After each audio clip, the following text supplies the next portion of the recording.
there are four things that I take away. One is that there's a great deal of excitement and energy, and it's very large.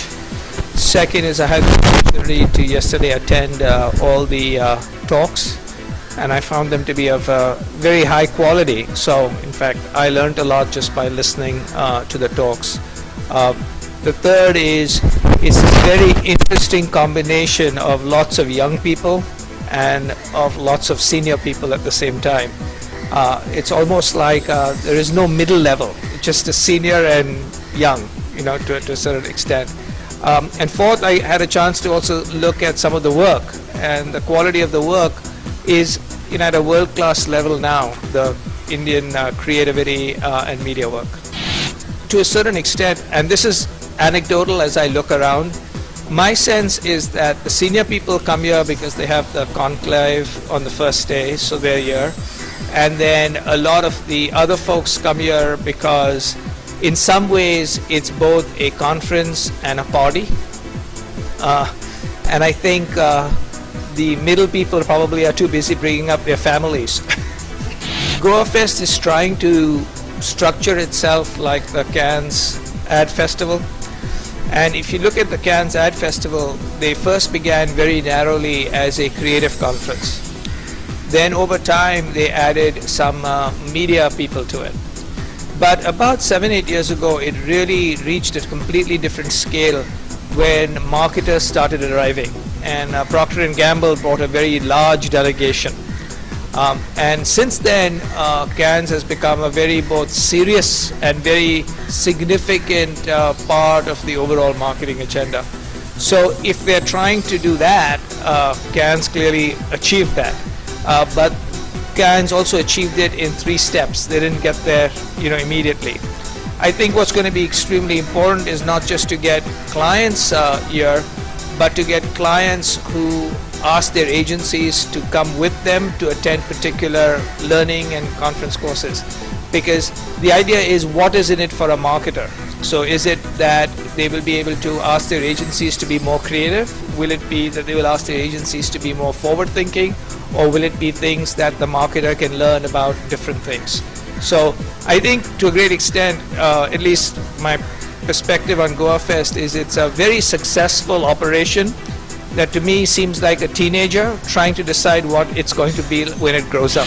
Advertising as an industry is one of those industries whose death has been called for many, many years.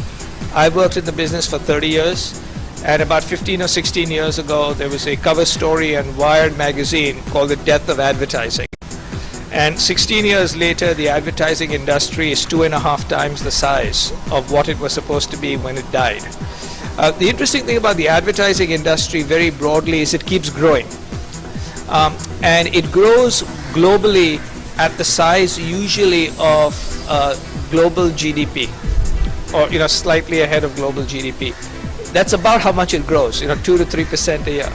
So when global GDP falls, or when GDP in a particular region falls, it definitely does get affected. And the first time that the advertising market really declined by about 3-4% or a little bit more was in 2008 when you had the collapse. Today, clearly the advertising market is slower in Europe, but we just released our results, and for the first quarter our revenues in Europe were up about 3.5 to 4%. So it's not in decline, but it's slow. But in places like the BRIC countries and in countries like the Middle East, our revenues were up above 10%. In certain areas like digital, revenues were up about 10%. I think overall advertising and marketing is going to enjoy a massive boom. So unlike a lot of people who think that there are problems ahead, I think there's a very positive future for advertising and marketing, including in Western markets, not just in boom markets like India. And the reason basically is because consumers are becoming more empowered, or people are becoming more empowered. Because they're becoming more empowered, they have to be marketed to. You just can't say, buy this product. So it requires advertising and marketing. The other is the rate of change is really fast. So you have to introduce new products very quickly and promote them very quickly, because products only last for about a year or 18 months. So you have continuously a series of new business and new product launches. And that also feeds advertising and marketing. The challenge to advertising and marketing is the way advertising and marketing is done is becoming broader. It doesn't mean, television advertising doesn't work. It does, or print or radio. But there are many new ways of creating messages. And so creativity is of a completely higher level in the future than it is even today. And that's actually what I'm going to be talking about, which is what is the future of creativity. Because if creativity is going to be more important, and the way, and creativity in the future can still just be like words on paper. You'll always be moved by words on paper. But in many ways, if you have new skills, or not new skills, but new colors to paint with, then there will be painters who will learn how to paint with all the colors, while some painters will only learn how to paint with a few colors. And my belief is the good painters will learn how to paint with all the colors and will decide on which days to only paint with one and on which days to paint with them all. You definitely need to push the boundaries. So I'm going to basically define creativity. So in my talk about the future of creativity, I'm going to ask a very simple question, which is, what is creativity? Most people haven't answered that question. And I'm going to give 3 definitions of creativity, and then I'm going to give my definition of creativity, and then show how people are using that definition to create new works. And it isn't as much as, my definition of creativity, which will sort of be your next question, is creativity is connecting the dots in new ways that resonate. Okay, so creativity is connecting the dots in new ways that resonate. And resonate means it needs to be meaningful. And it needs to be meaningful with 3 groups of people. It needs to be meaningful with people. It needs to make sense to me. It needs to resonate with the times. It has to be correct with the culture. And it needs to resonate with the history of the brand. Sometimes you come up with ideas that are completely don't understand the history of the brand. That is a problem. So you have to focus on the brand's history, the culture, and people. But connecting the dots in new ways. So the idea is there are new dots. The old dots used to be audio, video, graphic, and word. I introduced 3 new dots. And the new dots are what I call participation. And because of things like social media and people's network, participation now becomes part of creativity, which is people can create or they can pass your creative messages along, which is number 1. The second is mobility, which is now what begins to happen is, in the past, you used to basically have all your messages to people who were at a location. So they were reading a magazine, they were watching television. Now, and it used to be in a fixed place, and the only place where it was moving is, they were riding in a train, but you never knew where they were. So the print ad, you could, yes, I'm reading it in a train, from Churchgate to Bandra, but you didn't know where I was. But now, because of mobile phones, you know where somebody is. And if you know where somebody is, that's a completely new dot in creating messages, right? Because where they are. So that's the second new dot. So participation is one new dot. Mobility is a second new dot. And the third new dot is what I call API. An API is called Application Protocol Interface, which is a technology term. But what it really means is now you can link to other forms of data and information. So I'm going to show in examples that brands are now linking to YouTube videos. They're linking to Google search results as part of the message that they create. And if you use those 3 dots, you now have 7 dots. You no longer have only 4 dots. Okay? Now that doesn't mean that a great creative message can't just be 1 dot, right? You can write a beautiful print ad, which can be very moving. That's still part of creativity, but now you have to also think about, I've got these other 3 dots. So if I've got these 7 dots, should I use more than that? And in that way it is stretching. So it is stretching what you can do. And the way I look at it is, it's like a painter, and instead of just having, pastel colors, they've now been given primary colors. Your circle of influence, the impact, and also how you have to react, because increasingly part of your message is increasingly going to be not controlled by you. Part of your message is also going to be participated, where people are going to speak back to you.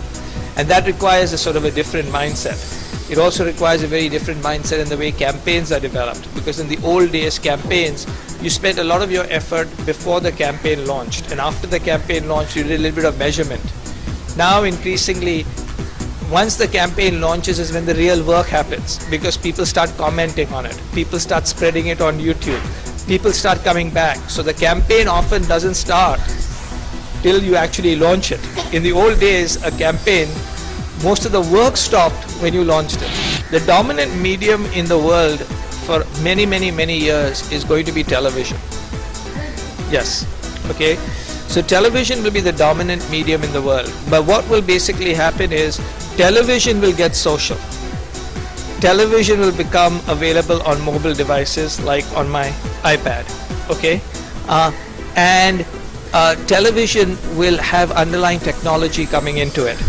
But I think television is going to become mobile. I think magazine companies are going to become multimedia companies. Those are going to be the changes. But I don't think people are entertained through mobile by itself, right? And there's only so much you can entertain yourself by watching what your friends say. Einstein once said, if you cannot simplify something, it means you did not understand it. I think the advertising industry globally, according to my sister company, Zenith, is going to grow somewhere in the vicinity of 4 to 5% around the world. I think we're going to have double-digit growth in both certain countries like the emerging markets, and in certain forms of digital media, particularly social and mobile from smaller bases. And I think we're going to continue to see double-digit growth in a rather large component of search. Search will continue to move. What we have done, and so far we have sailed through the first quarter, so touch wood, we will keep sailing, but you never know because the world keeps changing. I think key parts that we have basically done is, a long time ago our strategy was very much focused on two areas. Our strategy was focused on digital, and approximately a little over 30% of our revenue comes from digital, and it was basically focused on emerging markets. So if you consider digital plus emerging markets, more than half of our revenue comes from there. So in that way we diversified away from the slower areas. That's one particular arena.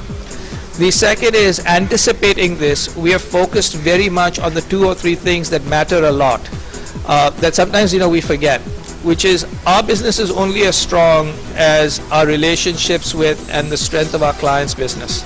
So we focused a lot on consumers and how they were changing and how we could help our clients through their business problems.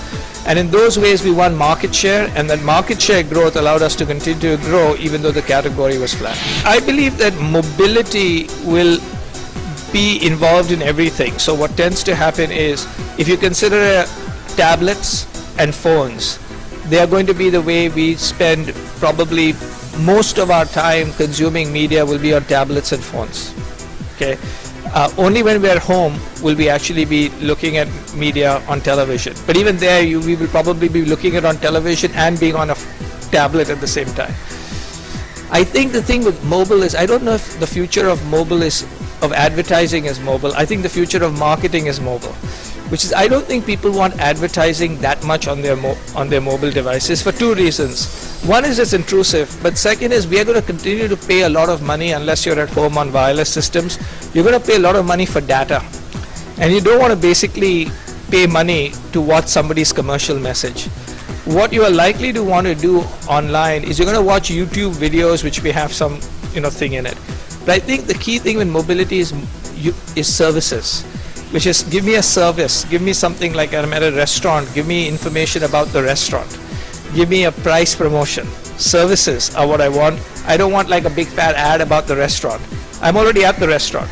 I don't want an ad about you being another restaurant across the street. What I want to know is, you tell me you're across the street and give me an offer to go across the street. It's a search, a directory, it's a promotion. The whole idea is, make it easy for me to buy your product. Don't tell me about your product, because I tend to know your product. The only time I won't know your product is if you're a local business who is across the street from where I am. Then mobility is very helpful, because I go into a restaurant and you say, hey, when you come out of the restaurant, come to my coffee shop. I would not know your coffee shop. I would basically place India on 2 fronts. The first front is as an existing market It is clearly one of the 10 or 12 larger ad markets in the world. It's also a market with a lot of exciting creativity and a lot of young people. So it's a very top market. It is going to probably, for us, be one of our 3 most important markets as we move forward. So it's going to go from being, top 10 to a top 3. Now we aren't very large here, but in importance, it's going to be one of the top 3. And it's going to be one of the top 3 for 3 very separate reasons. One is just the size of the market and the growth. Large population growing is a good reason. The second is because of young people and the use of technology. It basically means the entire marketing landscape is going to change. And so to a great extent for companies like ourselves who are smaller in this market, it's a revolutionary age that allows us who are sort of the peasants to come up and become a leader, which is the second.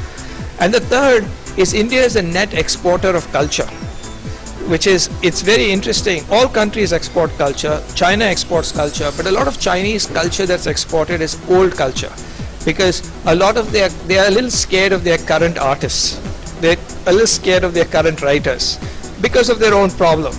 We are, however, not only exporting our old culture, we're exporting our current culture. And that is not only just Bollywood, not just Salman Rushdie and other writers, but it is basically fashion. It is music. It is a whole bunch of other things.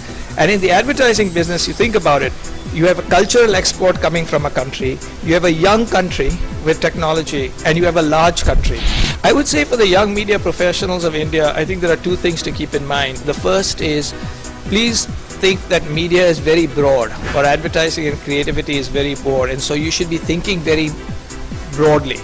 Because if creativity, whether it is in media or in advertising or in marketing, is about connecting the dots, if you aren't thinking broadly, you aren't seeing all the dots. So you have to see all the dots, which is one thing that's very important. The second thing is be very, very much focused on the fact that the world is not necessarily like you, particularly in India. So in India, when you are a media professional, you are an elite person in a market that is not necessarily an elite market.